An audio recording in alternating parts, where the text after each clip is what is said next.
Trump வந்து India மேலே மிகப்பெரிய வரி போரை நடத்திக்கிட்டு இருக்காருங்க. முதல்ல என்னடான்னா 25% வரியை போடுறாரு. இது மாதிரி உங்கள் பொருள் அமெரிக்காவுக்குள்ளே காலை வச்சுது அப்படின்னா அதுக்கு 25% வரியை கட்டணும்னு சொல்கிறாரு.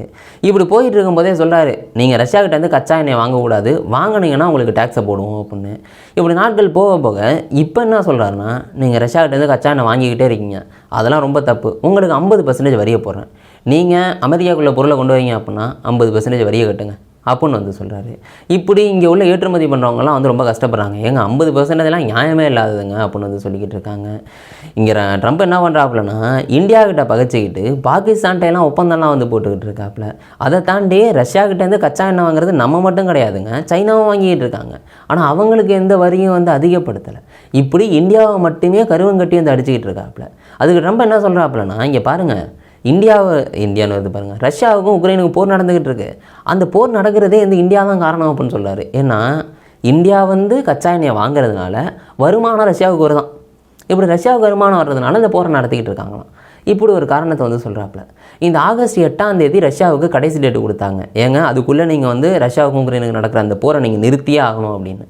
ஆனால் அங்கே புட்டின் அவர் வந்து கண்டுக்கிற மாதிரிலாம் தெரியல, நீ என்னன்னாலும் சொல்லிட்டு போ, நான் போரை நடத்துகிறேன் அப்படின்னு நடத்திக்கிட்டு இருக்காப்புல. இதனால தான் இவர் வரி மேலே வரியை போட்டுக்கிட்டு இருக்காரு. அதை தாண்டி 8 மேலே இன்னும் பல விஷயங்கள் நடக்க போகுது உலகத்தில் அப்படின்ட்டு ட்ரம்ப் அவங்க சொல்லியிருக்காங்க. அதாவது நான் நிறையா விஷயம் பண்ண போகிறேன் அப்படின்னு. அப்படி என்னென்னலாம் பண்ண காத்திருக்காரோ தெரியல. இப்போ என்ன நடந்திருக்கிறத பற்றி தாங்க உங்கள்கிட்ட சொல்ல போகிறேன். எல்லாருக்கும் வணக்கம், நான் தான் பாலாஜி பேசுகிறேன். முதல்ல இந்த கதை எங்கேருந்து ஆரம்பிக்குதுன்னு கேட்டிங்கன்னா, முதல்ல இந்த பிரச்சனை ஆரம்பித்தது இந்த ரஷ்யா உக்ரைன் போர்னால தான். அந்த போரை நிறுத்தணும் அப்படின்னு ட்ரம்ப் நினைக்கிறாப்புல. அவங்க இடங்களில் வந்து சொல்லிக்கிட்டாங்க, எப்பா உலகத்தில் போரே நடக்காமல் ட்ரம்ப் பண்ணுறாரு, அதுக்காக அமைதிக்கான நோபல் பரிசு அவர் கொடுக்கணும் அப்படின்னு. அதை அவங்களே சொல்லிக்கிட்டாங்க, இது மாதிரி ட்ரம்ப்புக்கு கொடுக்கணும் அப்படின்னு. இந்தியா பாகிஸ்தான் போரை அவங்க தான் நிறுத்தினாங்கன்னு அவங்களே வந்து கூச்சமே இல்லாமல் சொல்லிக்கிட்டாங்க. இப்போ வந்து ரஷ்யா உக்ரைன் போரை நிறுத்துறதுக்காக ட்ரை பண்ணுறாங்களா, அதனால வந்து ரஷ்யாவுக்கு ஒரு கடைசி டேட் கொடுக்குறாங்க. இங்கே பாருங்கங்க, ஆகஸ்ட் 8 உங்களுக்கு லாஸ்ட் டேட்டு, அதுக்குள்ளே நீங்கள் போரை நிறுத்தி ஆகணும். நிறுத்தலை அப்படின்னா என்ன நடக்குதுன்னு நீங்கள் பாருங்கள் அப்படின்ட்டு ட்ரம்ப் வந்து எச்சரிக்கை வந்து கொடுக்குறாப்புல. இப்படி சொன்னோன்னா புட்டின் அவங்க வந்து உடனே கேட்டாங்களான்னு கேட்டிங்கன்னா, நான் சொன்ன மாதிரியே என்னமோ சொல்லிட்டு போ அப்படின்ட்டு அவர் வந்து எப்படியாவது போரில் ஜெயிக்கணும்னு நினைக்கிறாப்புல. அவர் 3 வருஷத்துக்கு முன்னாடி உக்ரைனோட போர் ஆரம்பித்தப்பயே இது மாதிரி உக்ரைன் வந்து நேட்டோவோட சேரக்கூடாது அப்படின்னு சில கோரிக்கைகளை வச்சார். அதே கோரிக்கைகளோட தான் இன்னமும் வந்து இருக்கிறாரு. அவர் வந்து எப்படியாவது உக்ரைனை ஜெயிச்சணும் அப்படின்னு தான் புட்டின் நினைக்கிறாரு. அதனால மிகப்பெரிய ஆயுதங்களெல்லாம் ரெடி பண்ணிகிட்டு இருக்காரு, இந்த வருஷம் எண்டிங்குள்ளே ஜெயிக்கணும் அப்படின்னு. ஆனால் ட்ரம்ப் என்ன பண்ணுறாப்புலன்னா, எப்படியாவது இந்த போரை நிறுத்தியே ஆகணும், அதுவும் இந்த மாதத்துக்குள்ளே எப்படியாவது நிறுத்திடணும் அப்படின்னு ட்ரை பண்ணிக்கிட்டு இருக்காப்புல. இவங்களுக்கு எங்கேருந்து காசு வருது? இவங்களுக்கு காசு வருது இந்த கச்சா எண்ணெய் தான் அப்படின்னு பார்க்குறாரு. ரஷ்யாவுக்கு உண்மையிலே காசு வருது வந்து பார்த்துட்டிங்கன்னா, ரஷ்யா செலவு பண்ணியிருக்காங்கல்ல காசு, அதில் 3ல் 1 பங்கு வந்து இந்த கச்சா எண்ணெயும் அந்த ஆயுதங்கள்லாம் விற்கிறாங்கல்ல, அதில் தான் வந்து அவங்களுக்கு வந்து வந்துக்கிட்டு இருக்கான். இந்த இது வந்து யார் அதிகமாக வாங்குறா? ஒன்று இந்தியா வாங்குது, இன்னொன்று சைனா வாங்குது, அப்புறம் துருக்கி வாங்குது. இந்தியாவையும் சைனாவையும் கட்டுப்படுத்திட்டா ரஷ்யாவுக்கு காசு வராது. காசு வரலை அப்படின்னா போர் ஆட்டோமேட்டிக்காக நின்றுட போகுது. நம்ம அதை தடுப்போம் அப்படின்ட்டு இந்தியாவுக்கு டேக்ஸை வந்து போடுறாரு. 25% முதல்ல டேக்ஸை போட்டுட்டு சொல்கிறாரு, நீங்கள் வாங்காதீங்க அப்படின்னு. ஆனால் இந்தியா வந்து அதை கேட்கல. ஏன்னா ரஷ்யா வந்து நம்மளுக்கு நண்பர், அதனால வந்து அதை வந்து கேட்கல. நம்ம வந்து கச்சா எண்ணெய் அங்கே வாங்கிக்கிட்டு இருக்கோம். ஆனால் சைனாட்ட சொல்கிறாங்களா? சைனா சொல்கிறாங்க, இங்கே பாருங்கள், நீங்கள் எங்களுக்குள்ளேலாம் உள்ளே போகாதீங்க, எங்களோட இறையாண்மை எங்களோடது, நாங்கள் யார்கிட்ட வாங்கணும் வாங்கக்கூடாதுன்னு அது எங்களோட முடிவு அப்படின்னா அவங்க ஸ்ட்ரெயிட்டாக சொல்லிடுறாங்க. இந்தியா வந்து எதுவும் வந்து சொல்லாமல் இருக்காங்க. அதுக்கப்புறம் என்ன சொல்கிறாங்கன்னா, இங்கே பாருங்கள், நீங்கள் சொல்கிறதுக்கு லாயக்கு கிடையாது அப்படின்னா அமெரிக்காவை பார்த்து சொல்கிறாங்க. ஏன்னா அமெரிக்கா என்னென்ன தெரியுமா ரஷ்யாக்கிட்டேருந்து வாங்கிக்கிட்டு இருக்காங்க? யுரேனியம் ஹெக்ஸாஃப்ளோரைட்னு வாங்கிக்கிட்டு இருக்காங்க, இந்த உரம், ரசாயன பொருள், அது மட்டும் இல்லாமல் இந்த எலக்ட்ரிக் வாகனங்களுக்கு வந்து பல்லேடியம் அப்படின்னு சில பொருளை ரஷ்யாக்கிட்டேருந்து வாங்கிக்கிட்டு இருக்காங்க. அதுக்கு இந்தியா பதில் கேட்குது, என்னங்க எங்களை வந்து என்ன வாங்கக்கூடாதுன்னு நீங்கள் சொல்கிறீங்க, நீங்கள் ரஷ்யாக்கிட்ட இவ்வளோ பொருள் வாங்கிக்கிட்டு இருக்கீங்க, அது உங்களுக்கு தெரியுமா அப்படின்னு வந்து கேட்குறாங்க.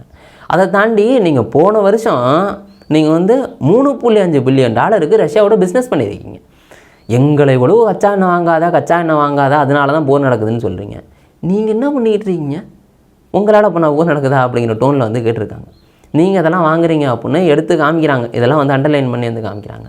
இதை உடனே ட்ரம்ப் கிட்ட கேட்குறாங்க மீடியா, இது மாதிரி இந்தியா குற்றச்சாட்டு சொல்கிறாங்க, அதுக்கு நீங்கள் என்ன பதில் சொல்கிறீங்கன்னு. அதுக்கு ட்ரம்ப் சொல்கிறாப்புல, ஓ அப்படியா, சரி ஓகே நான் பார்க்குறேன், பார்த்துட்டு இது மாதிரி வாங்குறமான்னு பார்த்துட்டு அதுக்கப்புறம் உங்கள்கிட்ட நான் வந்து ரிப்போர்ட் பண்ணுறேன் அப்படின்னு அவர் ட்ரம்ப் சொல்லி வந்து சமாளிச்சிருவாப்புல. இப்படி வந்து போய்கிட்டே இருக்குது. இந்தியாவோட எதிர்வினை வந்து ட்ரம்ப் ஆகுறாப்புலையா? அவருக்கு வந்து 8 போரை நிறுத்தி ஆகணும், ஏன்னா அதான் அவரோட லாஸ்ட் டேட்டு. அப்படி லாஸ்ட் டேட் அவர் சொல்கிறாருனாலே அப்போக்குள்ளே ஏதாவது வந்து போர் நடக்குங்க. ஏன்னா இதுக்கு முன்னாடி வந்து ஈரான் இஸ்ரேல் போர் எல்லாருக்குமே தெரியும். இப்போ கொஞ்சம் நாளைக்கு முன்னாடி வந்து நடந்துச்சு. ஈரான் வந்து அணு ஆயுத ஒப்பந்தத்தில் வந்து கையெழுத்து போடணும் அப்படின்னு சொல்கிறாங்க. லாஸ்ட் டேட் ஒன்று கொடுக்குறாங்க. ஆனால் அந்த லாஸ்ட் டேட்டில் ஈரான் வந்து கையெழுத்து போட வரலை. அதனால அடுத்த நாள்லேருந்து இஸ்ரேல் வந்து அடிக்க ஆரம்பிச்சிது. இப்படி அமெரிக்கா வந்து பின்னாடி இருந்து என்னென்ன பண்ணணுமோ அதை வந்து பண்ணுவாங்க. இப்போ அந்த ரஷ்யாவுக்கு வந்து கடைசி டேட் வந்து கொடுத்துருந்துருக்காங்களா, அந்த டேட் வந்து நாளையோட முடிய போகுது. அதுக்கு முன்னாடி எப்படியாவது போரை நிறுத்தி ஆகணும் அப்படின்னா எப்படியாவது இந்தியாவை வந்து நம்ம கச்சா எண்ணெய் வாங்க வைக்கக்கூடாது, அவங்கள வந்து தடுத்து நிறுத்தணும் அப்படின்னு 50% டேக்ஸை வந்து போடுறாங்க. இப்படி 50% டேக்ஸை போட்டோன்னா இங்கே இந்தியா வந்து சொல்கிறாங்க, என்னங்க நாங்கள் உங்கள்கிட்ட தெளிவாக சொல்லிட்டோம், எங்கள்கிட்ட 140 கோடி மக்கள் இருக்காங்க, அவங்களுக்கு எரிவாயு எல்லாமே தேவைப்படுது, நாங்கள் ரஷ்யா கிட்ட தான் அதிகம் வாங்கிட்டு இருக்கோம், அவங்க எங்களுக்கு ஆஃபரில் தராங்க, இதில் உங்களுக்கு என்ன பிரச்சனை வந்துச்சு, எங்களாலெல்லாம் ஒன்றும் போர் நடக்கலை அப்படின்ட்டு இங்கே இந்தியா வந்து காட்டமாக வந்து சொல்லுவாங்க. பட் வந்து அவர் வந்து 50% வரியை போட்டது வந்து இப்போதே குறைக்கல. அது உடனே அமலுக்கு வந்துருமான்னு கேட்டிங்கன்னா இப்போ இல்லை, அமலுக்கு வராது. கரெக்டாக 21 நாள் கழித்து ஆகஸ்ட் 27 தான் வந்து பார்த்துட்டிங்கன்னா இந்த வரி வந்து அமலுக்கு வரும் 50% இது.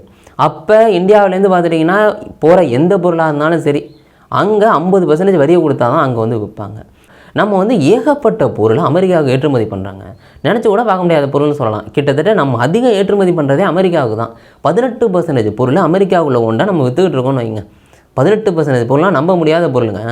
ஒவ்வொரு வருஷமும் கிட்டத்தட்ட 6 லட்சம் கோடிக்கு நெருக்கமாக. போன வருஷம் மட்டுமே 6,90,000 கோடியை வந்து அந்த மதிப்புள்ள பொருளை நம்ம அமெரிக்காவுக்கு ஏற்றுமதி பண்ணியிருக்கோம். அதுக்கு வந்து 10% தான் போன வருஷம் வரி கட்டணும். ஆனால் இப்போ 25% மாற்றிட்டாங்க. ஆனால் இந்த ஆகஸ்ட் 27 அது 50% மாறப்போகுது. அப்படி மாறினா என்ன தெரியுமா நடக்கும், இங்கே உள்ள தொழிலாளர்கள் பாதிப்படையாங்க. அது எப்படின்னா, இப்போ 50% வந்து வரி கட்டுறாங்கன்னு வைங்களேன், அங்கே ஆட்டோமேட்டிக்காக பொருளோட விலையை வந்து அதிகமாக வச்சு வைக்கணும். அப்போ அங்கே உள்ள மக்கள் அதை வாங்க மாட்டாங்க. அப்படி அங்கே வாங்கலை அப்படின்னா நம்ம ஏற்றுமதி பண்ணுறது குறையும். கிட்டத்தட்ட நம்ம 100% ஏற்றுமதி பண்ணுறோன்னா கிட்டத்தட்ட 55% வந்து கம்மியாகிடும் அப்படின்னு சொல்லப்படுது. இந்த 50% அமலுக்கு வந்துச்சு அப்படின்னா இவ்வளோ பெரிய பாதிப்பு இங்கே உள்ள அந்த ஏற்றுமதி பண்ணுறவங்களுக்கு நடக்கும் அப்படின்னு சொல்லப்படுது. இதனால தான் இந்தியா வந்து எதிர்வினைகளையும் காமிச்சிக்கிட்டு இருக்கு. இன்னமும் இந்த பேச்சுவார்த்தை நடக்கும், அதில் வந்து இந்த டேக்ஸை குறைப்பாங்களா அப்படிங்கிறது வந்து தெரியல. முதல்ல 25% போட்டப்பே எல்லாரும் வந்து பாதிப்பறப்போகுதுன்னு சொன்னாங்க. ஆனால் இப்போ 50% மாற்றிருக்காங்க. கண்டிப்பாக வந்து பாதிப்பு வரும் அப்படின்னு எல்லாராலையும் சொல்லப்படுதுங்க.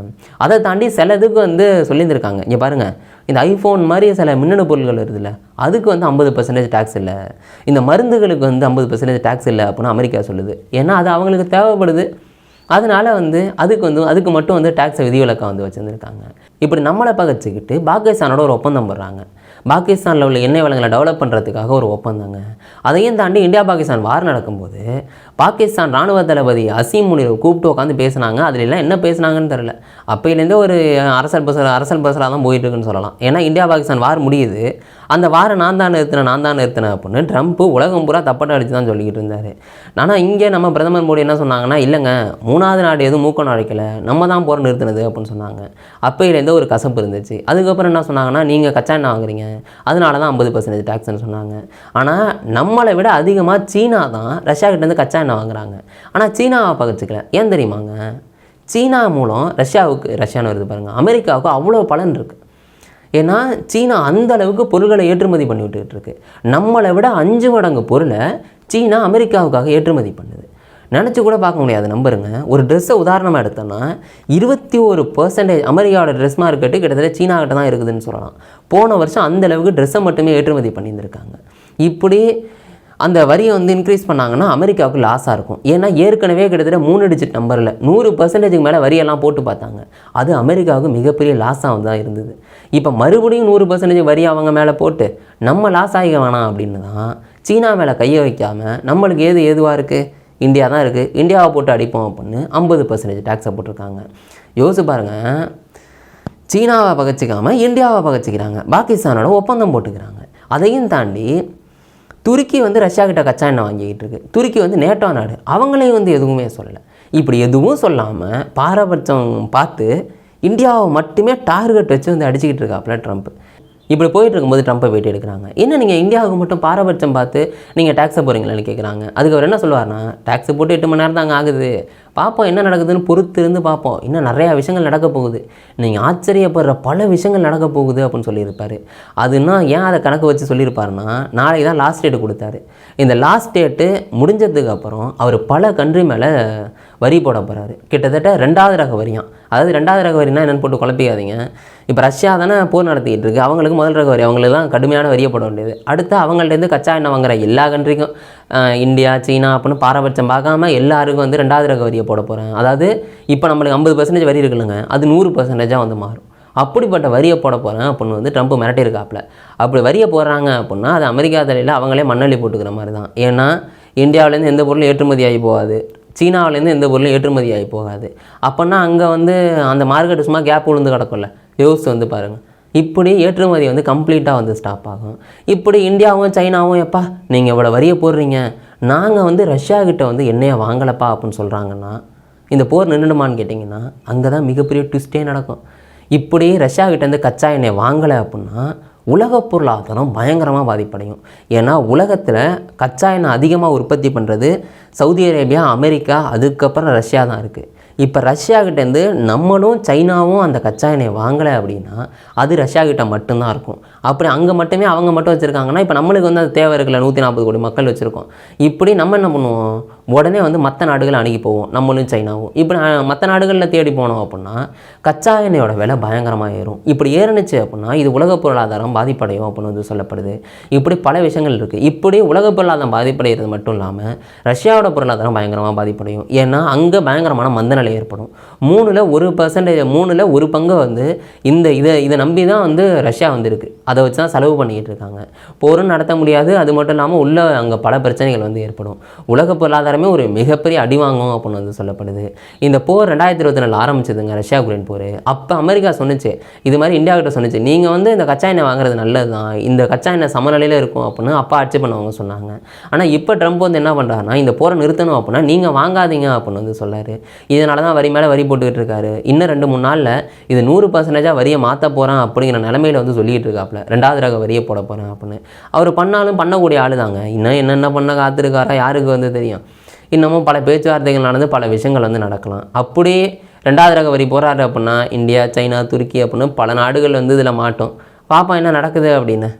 நீங்கள் இந்த சம்பவத்தை பற்றி என்னங்க நினைக்கிறீங்க? அதை கீழே கவனிங்க. நாளைக்கு இன்னொரு வீடியோவில் நான் உங்களை சந்திக்கிறேன். By guys.